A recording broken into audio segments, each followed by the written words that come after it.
vijana ni wengi, hawana kazi. Kutokana na ukosefu wa ajira, inawabidi wakatafute pesa huko polini. Wanatafuta kwa sababu gani? Kwa mfano, kuna maendeleo ambayo yanafanyika hapa. Kijana anatakiwa atoe shilingi labda 5,000 mchango. Ukijaribu kuangalia, ana eneo kidogo. Hilo eneo ambalo analo, amelima vimahindi kwa kiasi, ameweka labda na vimaharage na mtama. Tembo amekuja amekula. Je, atapata wapi hela ya kuja kutoa huo mchango? Manake ajira ndo zinazosababisha watu wanaenda huko.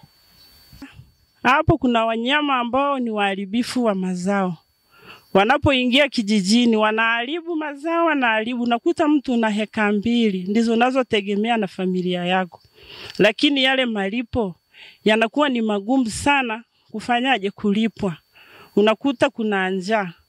Hata kama mkiona kuna uharibifu, basi mimi nimeharibiwa chakula changu, nakata miti na choma mkaa, na hilo hatulitaki.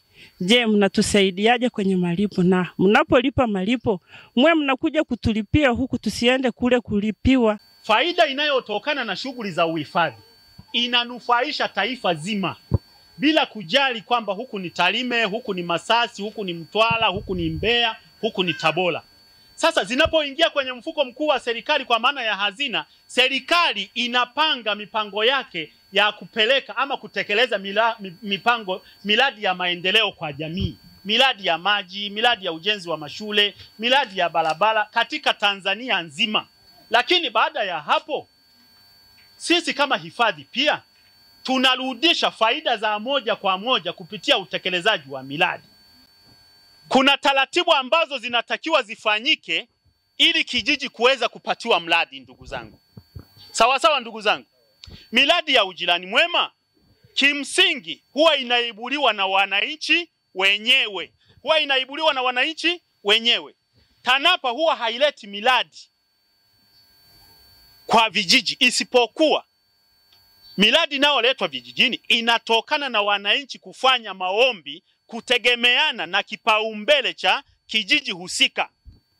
Kwa sasa miradi hii huwa inategemea kwamba kijiji kinakaa, kinaibua mradi, kinaandika barua kwa mkuu wa hifadhi, barua hii inapitia kwa mkurugenzi mtendaji wa halmashauri, anagonga muhuri, lakini pia injinia ama mhandisi wa wilaya anatupatia ramani ama mchoro wa mradi unaoombwa pamoja na BOQ au ile nyaraka ya mchanganuo wa gharama za utekelezaji wa mradi husika. Mwisho wa siku haya maombi yanapotufikia huko, tunayaingiza kwenye mchakato na mwisho wa siku mradi unatolewa. Kuzalisha bidhaa mahali hapa na kupata soko inawezekana, ili mradi tu mambo matatu yanatakiwa. Kwanza, kuwa na uzalishaji wa uhakika wa bidhaa inayohitajika kuuzwa ndani ya hifadhi kwa hawa wawekezaji. Lakini pia ni kweli kwamba bidhaa inayozalishwa lazima iwe na ubora unaotakiwa. Lakini kama kungekuwa na vikundi ambavyo vimejiunga vikafanya uzalishaji kwa kiwango kinachotakiwa na kwa ubora unaotakiwa, maana yake fursa za biashara kwa hawa watu zipo.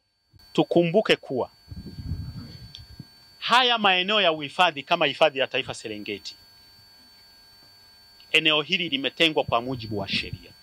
Watumishi waliopo wamepewa jukumu na dhamana ya kuweza kusimamia hilo eneo pamoja na mipaka yake. Hakuna uwezekano wataweza kutenga eneo la malisho. Naomba tulifahamu hili na tuwe na mtazamo huo, tuwe na uelewa huo ndugu zangu. Mpango wa ujirani mwema kwa hapa kijiji cha Machochwe ulianza zamani ndugu zangu. Ulianza zamani na miradi imeanza kutekelezwa zamani na wala sio juzi.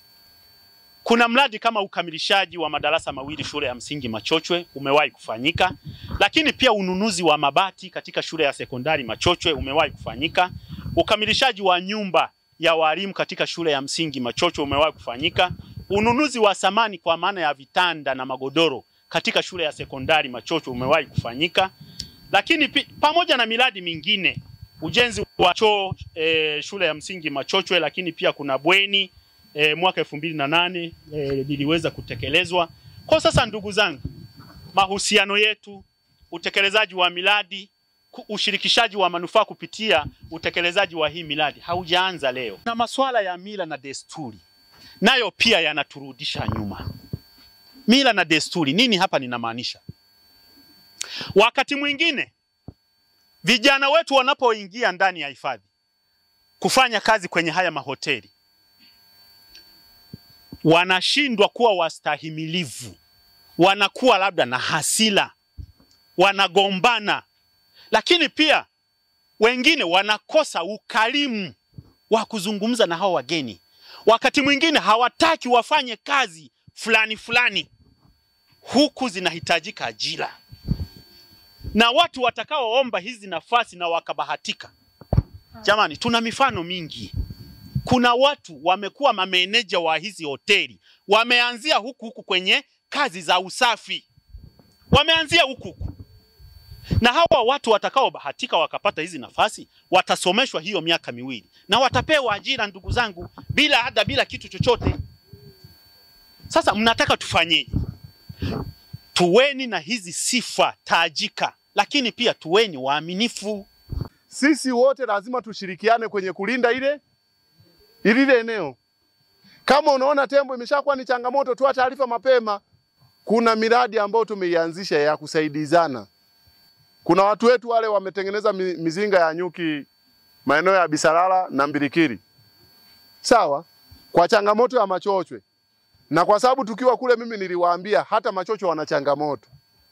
Tuendelee kuomba Mungu sisi wote pamoja. Ikiwezekana tuje tulete miradi ile ya kuweka mizinga ya nini? Ya nyuki mpakani. Ila asije akatokea mmoja wetu akakataa ule mradi. Sawa? Maana yake tunachotaka tukiweka hapa hawa tembo washuke kwenda huko.